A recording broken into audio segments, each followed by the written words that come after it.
Hello students. Lockdown की वजह से ऑनलाइन क्लासेस लेनी पड़ रही है ताकि बच्चे घर बैठकर भी ज़्यादा से ज़्यादा सीख सकें। सबसे पहले मैं कक्षा 10 के चैप्टर नंबर 18 प्रश्नावली 18 जिसका नाम प्रायिकता है, उसके बारे में सबसे पहले हम महत्वपूर्ण बिंदु पढ़ेंगे।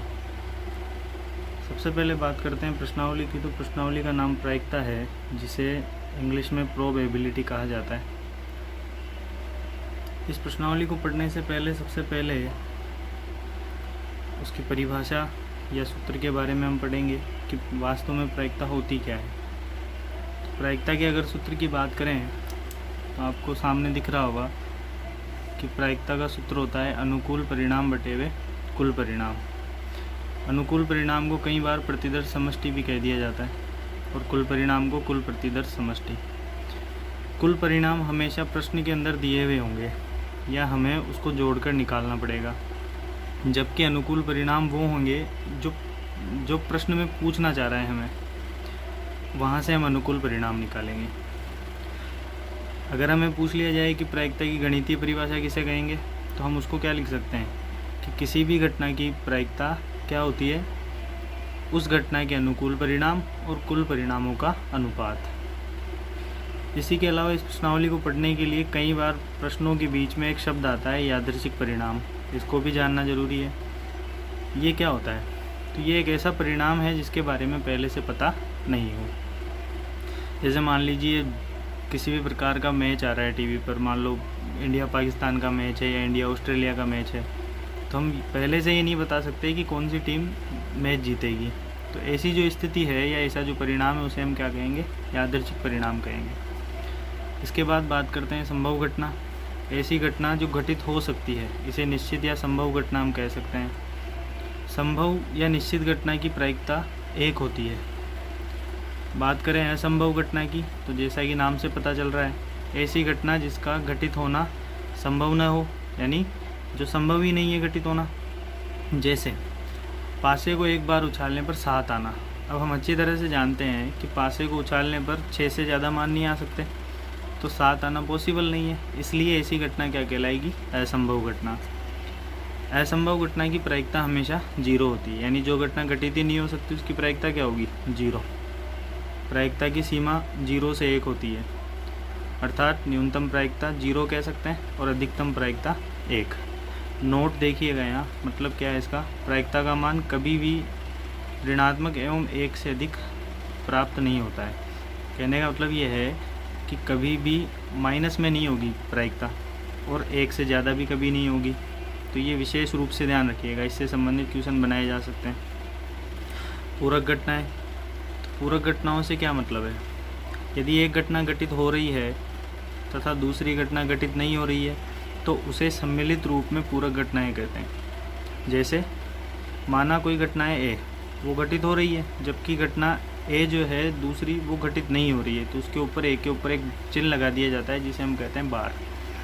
ये निगेशन को रिप्रेजेंट करता है, यानी वो घटना घटित नहीं हो रही है। पूरक घटनाओं की प्रायिकताओं का योग 1 होता है। ये एक संबंध होता है जिसके आधार पर हम सूत्र भी लिख सकते हैं। माना कोई घटना है ए जिसकी प्रायिकता है पी ए, ये कोई दूसरी घटना है जो घटित नहीं हो रही है जिसकी प्रायिकता है पी ए बार। इन दोनों का योग हमेशा क्या होगा? 1 होगा। इससे संबंधित छोटे क्वेश्चन बनाए जा सकते हैं।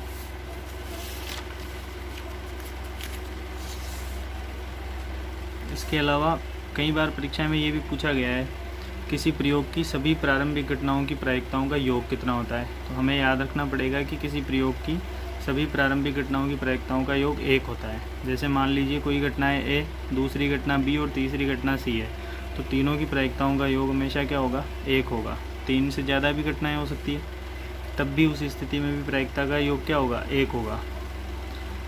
इसके अलावा कुछ परिणाम हमें देखने पड़ते हैं जो प्रश्नावली को समझने के लिए अत्यंत आवश्यक है।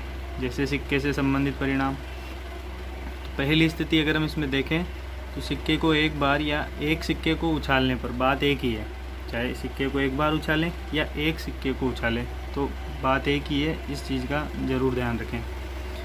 तो उसको उछालने पर कुल परिणाम कितने आ सकते हैं? तो हमें पता है एक सिक्के को उछालेंगे तो 2 ही परिणाम प्राप्त हो सकते हैं, या तो हेड या टेल। हेड मतलब चित और टेल मतलब पट। सिक्के को 2 बार उछालने पर क्या परिणाम आ सकते हैं? तो 2 बार उछालने पर 4 परिणाम आ सकते हैं। कौन कौन से? Head head, tail tail, head tail और टेल हेड।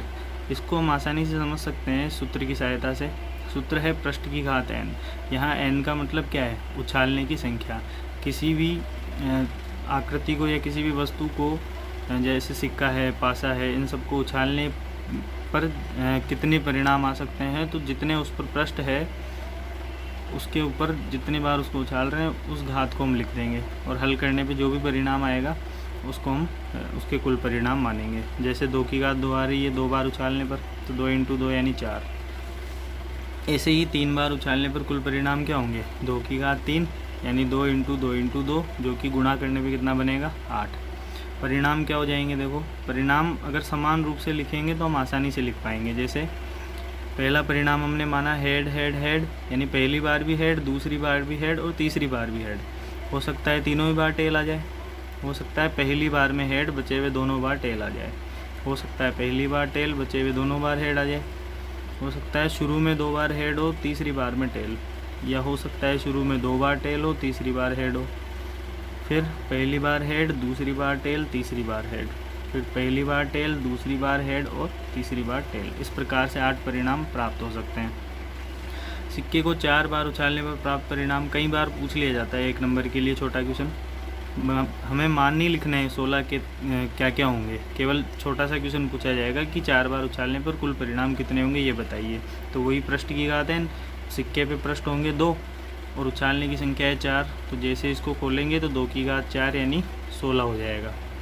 सिक्के को 5 बार उछालने पर प्राप्त कुल परिणाम क्या होंगे? 2 की घात 5, जिसको हम क्या लिख सकते हैं? 2 × 2 × 2 × 2 × 2, यानी 5 बार उसको लिखेंगे, गुणा करने पे बनेगा 32। इसी प्रकार से पासे से संबंधित परिणाम भी हमें समझने पड़ेंगे।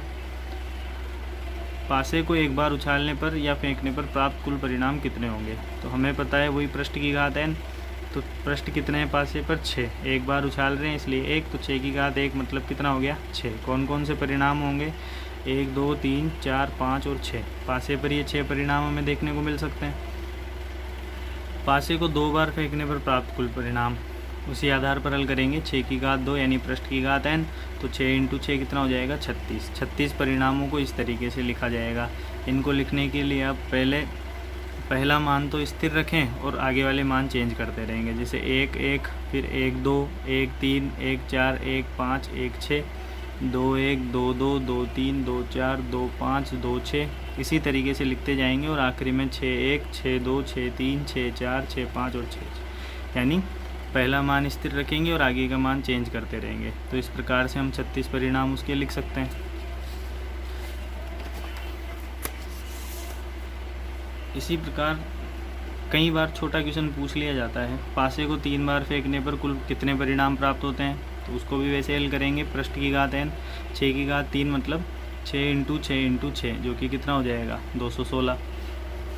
इसके अलावा ताश के पत्तों से संबंधित क्वेश्चन भी पूछे जाते हैं। उन क्वेश्चनों को हल करने के लिए पहले हमें कुछ बेसिक्स पता होनी चाहिए, उसके बाद हम उनको हल कर सकते हैं।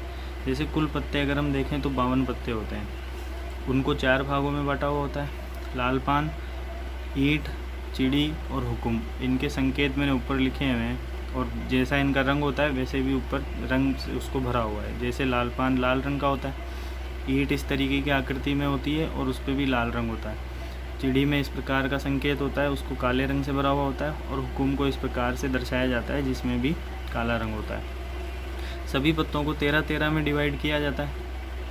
अब 13-13 जो हैं वो किस प्रकार से बटे हुए होते हैं? तो हम देखेंगे सर्वप्रथम इक्का, तो सभी में 1-1 इक्का पाया जाता है। इसी प्रकार सभी में 1-1 बादशाह होगा, सभी में 1-1 बेगम होगी और सभी में 1-1 गुलाम होगा। फिर उसके बाद देखेंगे तो 2 से लेकर 10 तक के अंकों वाले पत्ते होते हैं, यानी डिजिट्स होते हैं। अब ये डिजिट्स कितने हो गए? तो 2 से 10 तक कितने हो गए? 9 9 9 हो गए। तो ये सभी में 9 प्रकार से होते हैं। एक इसमें नहीं दिख रहा है हमें, एक इसलिए नहीं दिख रहा है क्योंकि इक्के को ही हम हमेशा 1 मानते हैं, यानी पहला वाला पत्ता मानते हैं। विशेष स्थिति क्या है? कई बार ऐसी स्थिति बनती है कि तस्वीर वाले पत्ते या फेस कार्ड पूछ लिए जाते हैं। तो ये समझना ज़रूरी है कि तस्वीर वाले पत्ते या फेस कार्ड क्या होते हैं। तो ताश के 52 पत्तों में फेस कार्ड 3 ही होते हैं, बादशाह, बेगम और गुलाम। अब सभी में 3-3 होंगे तो कितने हो गए, कुल फेस कार्ड हो गए 3, 3, 3 और 3, चारों को जोड़ेंगे तो कितना हो गया 12, यानी टोटल फेस कार्ड होते हैं 12।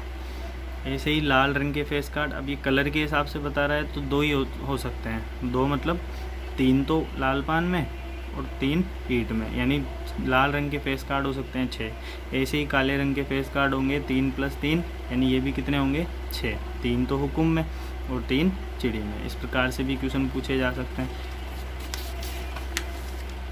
इसके अलावा लीप और अलीप वर्ड से संबंधित क्वेश्चन भी पूछ लिए जाते हैं। हालांकि इनको सीधे याद रख सकते हैं, लेकिन रटने से हम उसको ज़्यादा समय तक याद नहीं रख पाएंगे। इससे बढ़िया उसको कैसे याद रखें कि जो लीप है उसका मतलब होता है इंग्लिश में छलांग या कूदना। अब लीप का मतलब है छलांग या कूदना, जैसे हम कहीं भी छलांग मारते हैं या कूदते हैं तो उससे आगे पहुंच जाते हैं, उस स्थान से थोड़ा आगे पहुंच जाते हैं, यानी कोई ना कोई जगह छोड़कर हम आगे बढ़ रहे हैं। ऐसे ही लीप वर्ष में क्या होगा, सामान्य वर्ष अगर हम देखें तो सामान्य वर्ष हमें पता है कि सामान्य वर्ष में कितने दिन होते हैं, 365 दिन होते हैं। अब सामान्य वर्ष नहीं है वो कैसा वर्ष है, लीप वर्ष है, यानी उसमें लीप है मतलब एक छलांग लगाएगा तो 365 + 1 कितना हो जाएगा 366, यानी लीप वर्ष में 366 दिन होते हैं। अब ये है अलीप, यानी इसमें किसी भी प्रकार का लीप नहीं है, कोई छलांग नहीं है, तो सामान्य ही रहेगा, यानी 365 दिन। इसके बाद कुछ इंपॉर्टेंट चीज़ें हो रहे, एक सप्ताह में दिन कितने होते हैं सभी को पता है, 7 दिन होते हैं, रविवार से लेकर शनिवार तक। एक वर्ष में कुल सप्ताह कितने होते हैं, ये इंपॉर्टेंट चीज़ है, कितने सप्ताह होते हैं एक वर्ष में, 52 सप्ताह। और 52 सप्ताह में अगर हम कुल दिनों की बात करें तो एक सप्ताह में 7 दिन, तो 52 में 7 × 52 यानी 364 दिन।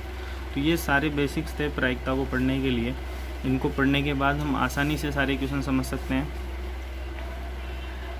ये इस वीडियो का पहला पार्ट है जिसमें मैंने प्रायिकता के बेसिक समझाए हैं। अगले वीडियो में मैं इनसे संबंधित सारे क्वेश्चन समझाने की कोशिश करूँगा। आशा करता हूँ कि आपको ये वीडियो अच्छा लगा हो। अगर अच्छा लगा तो आगे भी ऐसे वीडियो आपको प्राप्त हो सकें, इसके लिए आप सब्सक्राइब करें और लाइक करें, ताकि मैं आपको आगे से आगे इनसे भी अच्छे वीडियो प्रोवाइड करा सकूं और अच्छे से अच्छी शिक्षा दे सकूं। धन्यवाद।